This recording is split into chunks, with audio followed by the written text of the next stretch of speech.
ही वरी हाणे मेट्रो मूं चेंज कयो आहे पंहिंजे स्टॉप खां वरी ॿिए मेट्रो ते चढ़ंदुसि। ॿिए मेट्रो खां चढ़ी पोइ वेंदुसि ईरानी मार्केट। अॼु तव्हांखे ॾेखारींदुसि ईरानी मार्केट, छा त मज़ो आहे ईरानी मार्केट में। सो मां हींअर वेठो आहियां ट्रेन जे इंतज़ार में, बाक़ी 3 मिंट हुया।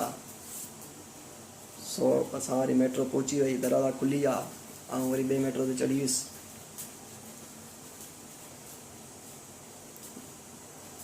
उन खां पोइ मां निकिरी वियुसि ॿाहिरि। हीअ आहे ईरानी मार्केट जो साइड।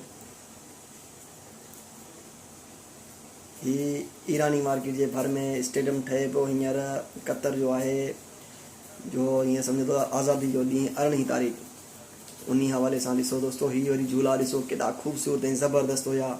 ऐं ईरानी मार्केट अंदरि वियुसि पर अंदरि एॾी रश हुई जो मां रिकॉर्डिंग न करे सघियुसि। इन जे करे हीअ ॾिसो, हीअ झूला आहिनि। हीअ सिर्फ़ु हिकिड़ी जॻह ते बीठा आहिनि, बसि थोरो अॻिते पोइ थियनि था। हीअ घुमण वारा न आहिनि, हीअ सिर्फ़ु हिकु जॻह ते आहिनि, अॻिते पोइ थियनि पिया थोरो घणो। हीअ ॾिसो दोस्तो, हीअ हाणे स्टेडियम ठहे पियो काफ़ी टाइम खां वठी।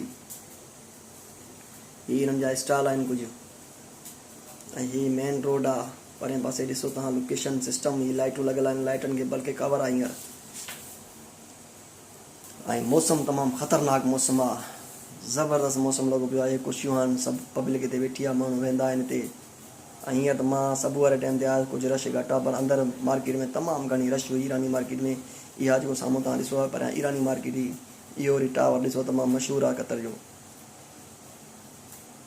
ऐं मौसम अॼु ॾिसो तव्हां केॾी ख़तरनाक मौसम आहे। मौसम जो मज़ो ई अॼु पंहिंजो आहे कतर में।